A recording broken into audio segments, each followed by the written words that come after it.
यहाँ भक्ति और विश्वास से भरी एक छोटी सी और प्यारी कहानी है। प्रभु का भरोसा, नन्हे बालक की सच्ची भक्ति। एक बार की बात है, एक गांव में 7 साल का एक छोटा सा बच्चा रहता था, माधव। माधव की माँ भगवान कृष्ण की बहुत बड़ी भक्त थीं। वह रोज सुबह माधव को स्कूल भेजने से पहले भगवान की पूजा करती थी और कहती थी, बेटा, जब भी रास्ते में डर लगे या कोई मुसीबत आए तो अपने गोविंदा को पुकार लेना, वह हमेशा तुम्हारे साथ हैं। माधव के स्कूल का रास्ता एक छोटे से जंगल से होकर गुजरता था। एक दिन स्कूल से लौटते समय शाम हो गई और जंगल में अंधेरा छाने लगा। हवाओं की सरसराहट और सूने रास्ते को देखकर माधव का छोटा सा दिल डर से कांपने लगा। अचानक उसे अपनी माँ की बात याद आई। उसने आंखें बंद की और पूरे दिल से पुकारा, गोविंदा, ओ गोविंदा, मुझे बहुत डर लग रहा है, तुम कहाँ हो, जल्दी आओ। कृष्ण कन्हई का आना। तभी झाड़ियों के पीछे से एक छोटा सा ग्वाला गाय चराने वाला लड़का बांसुरी बजाते हुए बाहर आया।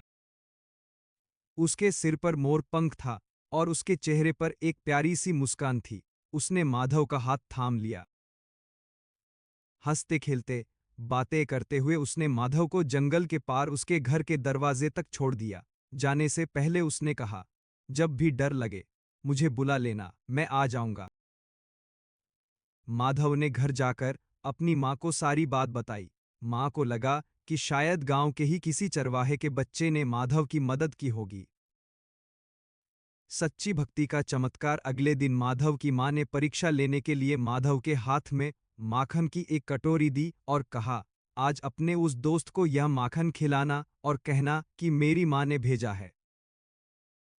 माधव जंगल में पहुंचा और उसने फिर आवाज लगाई, गोविंदा। पलक झपकते ही वह नन्हा ग्वाला फिर सामने आ गया। माधव ने बड़े प्यार से उसे माखन खिलाया। ग्वाले ने माखन खाया और कटोरी माधव को वापस दे दी।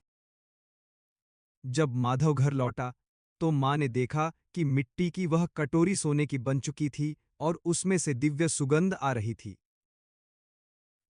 माँ तुरंत समझ गईं कि वह कोई साधारण बालक नहीं, बल्कि स्वयं साक्षात भगवान श्री कृष्ण थे, जो एक बच्चे की निश्छल और सच्ची पुकार सुनकर दौड़े चले आए। सीख, भगवान को पाने के लिए बड़े बड़े ग्रंथों या कठिन तपस्या की जरूरत नहीं होती। अगर दिल में एक बच्चे जैसी मासूमियत, सादगी और सच्चा विश्वास हो, तो ईश्वर हर पल हमारे साथ खड़े रहते हैं। जय श्री कृष्णा।